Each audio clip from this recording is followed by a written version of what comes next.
Hello बच्चों, आज हम लोग सीखेंगे एक्सप्लेनेशन और ऐसे कैसे लिखा जाता है। तो एक्सप्लेनेशन आपके 8 मार्क्स पे आते हैं और आपके ऐसे भी 8 मार्क्स पे आते हैं। तो टोटल आज 16 नंबर हम आज कंप्लीट करने वाले हैं। तो सबसे पहले है कि एक्सप्लेनेशन जो है आपके दो सेक्शन से पूछे जाते हैं, एक प्रोज सेक्शन से और दूसरी पोएट्री सेक्शन से। प्रोज सेक्शन में 4 होते हैं, 4 में से एक को बनाना होता है, और पोएट्री सेक्शन में भी 4 होते हैं, 4 में से एक की लाइन को एक्सप्लेन करना पड़ता है। तो एक्सप्लेनेशन में क्या चीज है जिसको ध्यान देने योग्य है, तो सबसे पहले हम उसमें देखेंगे 3 चीजों पर ध्यान दिया जाता है, रेफरेंस, कॉन्टेक्स्ट और एक्सप्लेनेशन। कि रेफरेंस में वो कहां से लिया गया है, उसको किस चैप्टर से लिया गया है, दूसरा उसको किसने लिखा है, कौन से लेखक उसको लिखे हैं, और वो लाइन क्या कहना चाहता है, वो लाइन में किसके बारे में जिक्र किया गया है। तो अगर हम तीनों चीजों को अगर लिख देंगे तो हमें एकदम कंप्लीट आपका एक्सप्लेनेशन होगा। अब जैसे में है यहाँ पर एक लाइन दिया गया जैसे में we must forever conduct our struggle on the high plane of dignity and discipline. तो यह जो लाइन है सबसे पहले सोचिए कि ये कहां से लिया गया है। तो देखिए यह स्ट्रगल की बात कर रहे हैं। तो स्ट्रगल जो है आपके मार्टिन लूथर किंग के बारे में बात कर रहे हैं कि यह जो है आई हैव अ ड्रीम में बोल रहे हैं कि हम अपनी जो संघर्ष है, जो ये रेशियल डिस्क्रिमिनेशन को खत्म करने का जो संघर्ष है, उसको बहुत ही हाई प्लेन डिग्निटी के साथ हम क्या करेंगे, आगे बढ़ाएंगे। तो हमें दो चीज पता चल गया है कि यह लिया कहां से गया है, आई हैव ड्रीम से लिया गया है। किसने लिखा है, तो मार्टिन लूथर किंग लिखा है। और इस लाइन में क्या कहना चाहते हैं कि हम अपने स्ट्रगल को क्या करेंगे, पूरी अनुशासन के साथ, गरिमा के साथ संघर्ष को जारी रखेंगे। तो इसके बारे में लिखेंगे। तो यहाँ पर सबसे पहले एक्सप्लेनेशन लिख देंगे। एक्सप्लेनेशन लिखकर वहां पर लिखेंगे this line has been taken from. यह देखिए यह जो लाइन है हर एक आपके एक्सप्लेनेशन में जरूर लिखना है, this line has been taken from. उसके बाद जो भी चैप्टर का नाम है, देते हैं ये स्पीच है, यहाँ पर हम लिख दिए हैं, और speech I have a dream which is written by Martin Luther King junior. अब ये दो लाइन लिख लिए कि हाँ किसने लिखा है और किस चैप्टर से लिया गया है। अब हम उस लेखक के बारे में कम से कम एक दो लाइन लिख देंगे। तो उनके बारे में क्या, जैसे मार्टिन लूथर क्या थे, तो नोबेल प्राइज विनर थे, अमेरिकन की एक बहुत बड़े ग्रेट ओरेटर थे। तो यहाँ पर हम मेंशन कर सकते हैं, जैसे में यहाँ पर लिखते हैं कि he was a Nobel prize winner, वो नोबेल प्राइज विनर थे। और फिर क्या करेंगे, पैराग्राफ चेंज करके लिखेंगे in this line the author said. इस लाइन में द ऑथर के कहना चाहते हैं, और ऑथर जो कहना चाहते हैं बस एक का लिख कर और ये वाला लाइन आप जेम करते हैं, क्या करेंगे, उतार देंगे। चाहे इसमें भी कुछ अगर ऐड करना चाहते हैं तो हम इसमें कर सकते हैं। उसी तरह का आपका पोएट्री सेक्शन से है, जैसे में यहाँ लिख रहे हैं कि where are the song of spring, बसंत के गीत कहाँ हैं, वेयर आर दे, वे कहाँ हैं, थिंक नॉट ऑफ देम, उनके बारे में मत सोचो, थाउ हैज टू म्यूजिक टू, उनके पास अपनी क्या है, म्यूजिक है। तो यह जो लाइन है पहले सोचेंगे कहां से लिया गया है। तो देखिए इसमें स्प्रिंग के बारे में बात कर रहे हैं। तो स्प्रिंग के बारे में आपके चैप्टर जो है जिसका नाम है ओड टू ऑटम में जिक्र किया गया है, और इसके लिखने वाले कौन है, तो जॉन किट्स हैं। तो यहाँ पर सिंपली लिखेंगे, जब भी हम यहाँ पर एक्सप्लेनेशन लिखेंगे तो हम यहाँ पर लिखेंगे आंसर, और यहाँ पर लिख देंगे एक्सप्लेनेशन। क्या लिखेंगे, एक्सप्लेनेशन। इसको लिखकर खूब बढ़िया से हम इसको क्या करेंगे, अंडरलाइन कर लेंगे।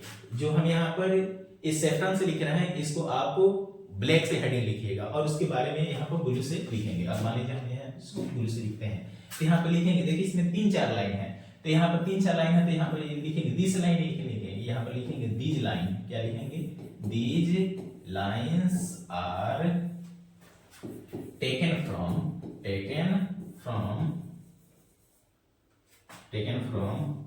Odd to autumn. यह लाइन किससे लिया गया है, ओड टू ऑटम से लिया गया है। और इसको लिखा कि किसने है, तो इसको लिखा है जॉन कीट्स। तो लिखेंगे which is written by a great romantic poet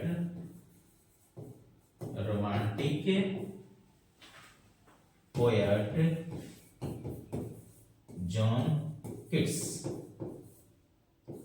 यह किसके द्वारा लिखा गया है, तो रोमांटिक पोएट जॉन किट्स के द्वारा लिखा गया है। तो यहां हम दो चीज लिख दिए कि यह किसने लिखा है और कहां से लिया गया है। तो ये कहां से लिया गया है, ओड टू ऑटम से लिया गया है, और किसने लिखा है, तो जॉन किट्स लिखे हैं। अब जॉन किट्स के बारे में एक दो लाइन हमें लिखेंगे। तो जॉन किट्स के बारे में क्या जानते हैं, तो इनको रोमांटिक पोएट के नाम से जाना जाता है, या ये लवर ऑफ नेचर है। जो ये कहे थे कि a thing of beauty Joy for ever.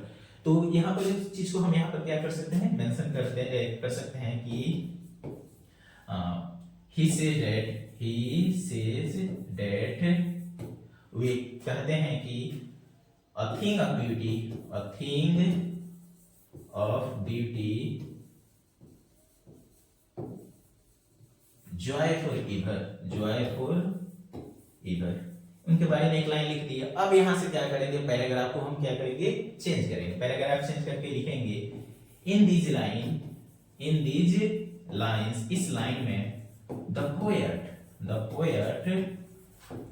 Says that, उसके बाद इस चीजों को हम क्या करेंगे, मेंशन कर देंगे। यहाँ the poet says that where are the song of spring, anywhere are they, कहाँ है, इसके बारे में ये सारे चीज को हम क्या कर देंगे, मेंशन कर देंगे।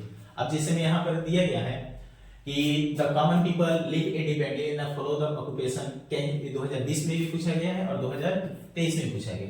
अब इसको बनाना है तो देखिए किस तरीके से बनाया गया है कि सबसे पहले आंसर लिखेंगे, उसके बाद एक्सप्लेनेशन लिखेंगे, उसके बाद हम यहाँ पर उसको जिक्र करेंगे, अंत में पैराग्राफ चेंज करके लिख देंगे इन this line the writer says that, और उस बात को हम यहाँ पर मेंशन करेंगे। तो इस तरीके से अगर प्रॉपर लिखेंगे तो एकदम आपको बिल्कुल 4 में 4 नंबर मिलेगा। उसी तरीका से आपके पोएट्री सेक्शन में भी पूछा जाता है कि पोएट्री सेक्शन में कैसे लिखा जाता है। तो जैसे में लिखा है इफ आई शुड डाई, यदि मैं मर जाऊं, थिंक ओनली फॉर मी, मेरे बारे में सिर्फ इतना सोचना, that there some corner of foreign field that is forever England, वो हमारे लिए क्या होगा, इंग्लैंड होगा। दुनिया के किसी भी कोने पर मैं मर जाऊं वो हमारे लिए क्या होगा, इंग्लैंड। अब इस लाइन को हमें क्या करना है, एक्सप्लेनेशन करना है। तो फिर उसी तरीके से लिखेंगे, एक्सप्लेनेशन लिखकर यहाँ पर लिखेंगे this lines have been taken from the poem the soldier, यह द सोल्जर से लिखा गया है। इसको किसने लिखा है, तो रॉबर्ट ब्रूक लिखे हैं। और रॉबर्ट ब्रूक के बारे में 1 से 2 लाइन को हम क्या करेंगे, मेंशन कर देंगे। उसके बाद फिर पैराग्राफ चेंज करेंगे, लिखेंगे in this lines the poet said, इस लाइन में पोएट कहते हैं कि if I should die during the war, उसके बारे में वो सारे चीज को हम क्या कर देंगे, मेंशन कर देंगे। तो ये होता है एक्सप्लेनेशन लिखने का प्रॉपर तरीका।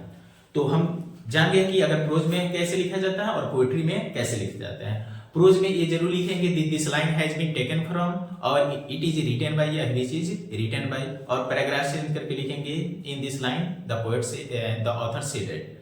अगर वहीं अगर एक से ज्यादा लाइन है तो हम वहां पर क्या लिखेंगे, दीज लाइन लिखेंगे। क्या लिखेंगे, दीज लाइन। जैसे यहाँ पर these line have been taken from लिखा गया है, और लेकिन अगर एक लाइन हो तो वहां पर लिखेंगे दिस लाइन हैज बीन, क्या लिखेंगे, this line has been taken from, this line has been taken from। उसके बाद चैप्टर का नाम लिखेंगे, फिर वहां पे लिखेंगे which is written by, which is written by, which is written by, फिर उससे लेखक का नाम लिखेंगे, फिर उस लेखक के बारे में 1 से 2 लाइन लिखकर फिर पैराग्राफ चेंज करके लिखेंगे in this line, in this line, in this line the author says that, the author says that, और फिर उसके बाद उसको मेंशन कर देंगे।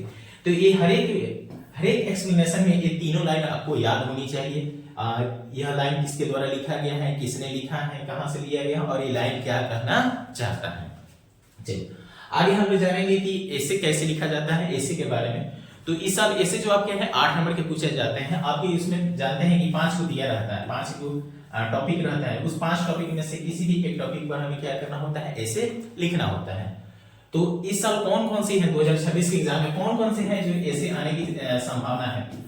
तो सबसे पहले है पॉलिसी, एजुकेशन के ऊपर। एजुकेशन के ऊपर आ सकता है कि एजुकेशन की इंपॉर्टेंस के बारे में, एडल्ट एजुकेशन के बारे में, वुमेन एजुकेशन के बारे में, इंपॉर्टेंस ऑफ एजुकेशन के बारे में। तो एजुकेशन से मिलता जुलता एक टॉपिक जरूर रहेगा। फिर पोल्यूशन, अब पोल्यूशन में कई तरह के पोल्यूशन होते हैं, वाटर पोल्यूशन होता है, एयर पोल्यूशन होता है, इस सारे पोल्यूशन के बारे में। फिर आपका इंडियन फेस्टिवल, बहुत सारे जो पर्व हैं उसके बारे में, दुर्गा पूजा, बसंत पंचमी, दिवाली के बारे में। फिर सोशल प्रॉब्लम, जो समाज में कौन कौन सी जो प्रॉब्लम है उसके बारे में, जैसे करप्शन, भ्रष्टाचार, फ्लड, बाढ़, वुमेन सेफ्टी, महिलाओं की सुरक्षा। ये तो इसके ज्यादा संभावना है क्योंकि आज समाज में महिलाओं की सुरक्षा बहुत ही रेयर कंडीशन में है। पॉवर्टी, अनएम्प्लॉयमेंट, बेरोजगारी, टेररिज्म, आतंकवाद, हाल ही में आतंकवादी हमले बहुत सारे हुए हैं।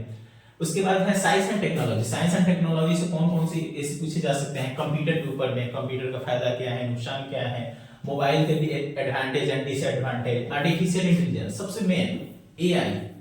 आज तो पूरी दुनिया एआई से घिरा हुआ है, इसका ज्यादा संभावना है कि एआई से जरूर पूछेगा, आर्टिफिशियल इंटेलिजेंस से।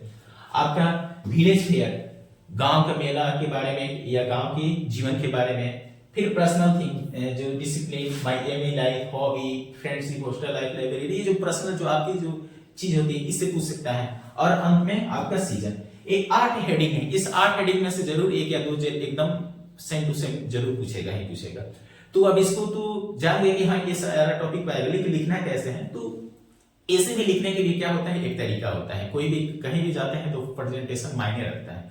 एक इंसान है, घर पर देखिए उसका प्रेजेंटेशन कैसा रहता है, लेकिन वहीं अगर शादी फंक्शन में जाता है तो उसका प्रेजेंटेशन ऑटोमेटिक बदल जाता है और वहां पर वो बेहतरीन लगता है। तो कैसे लिखा जाता है, जैसे में हमें ऐसे आया है कि हमें पोल्यूशन पे क्या लिखना है, ऐसे लिखना है। तो देखिए पोल्यूशन पे ऐसे लिखने के लिए तो सबसे पहले हम क्या लिखेंगे, इंट्रोडक्शन लिखेंगे, उसके बाद टाइप ऑफ पोल्यूशन है, इफेक्ट ऑफ पोल्यूशन और कंक्लूजन। इस तरह अगर हम हेडिंग बना के लिखेंगे, और हेडिंग को किससे लिखेंगे, ब्लैक पेन से, हेडिंग को ब्लैक पेन से, और जो उसके बारे में लिखो उसको ब्लू पेन से। अगर हेडिंग बना के लिखेंगे एकदम हमें 8 में 8 नंबर जरूर मिलेगा। तो इंट्रोडक्शन में उसका परिचय, जैसे में pollution is big problem today world, इस सारी को आप बढ़िया से पढ़ लीजिएगा।